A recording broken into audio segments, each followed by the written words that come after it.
बात कही। कहा का कहा तारी? अच्छा सुन। बोला। करेला बड़ाई तो हर पूरा गौवा,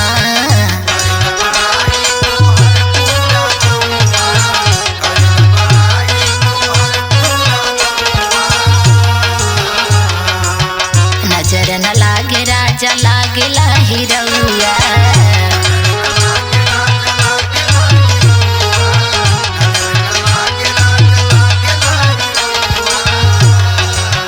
करेला पढ़ाई तो हर पूरा गौवा, नजर न लागे राजा लागेला हिरौआ। गईला तो दूर आजा फिर से लौट के, गईला तो दूर आजा फिर से लौट के।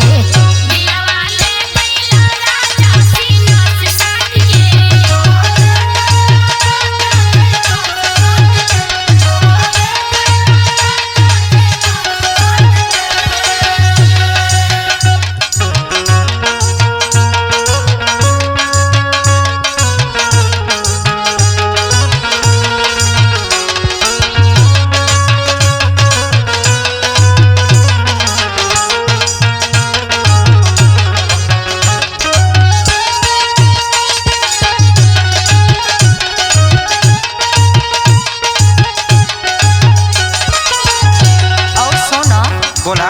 मन नहीं भरे हम कितनो निहारी,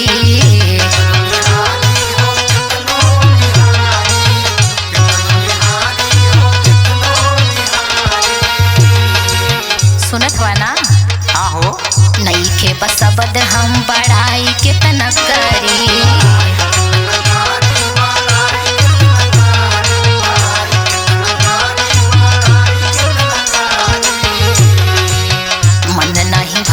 हम कितनो निहारी, नहीं के बस शब्द हम बड़ाई कितना करी। अरे देखहूँ मैं बढ़त त सबका से हट के, देखहूँ मैं बढ़त त सबका से हट के।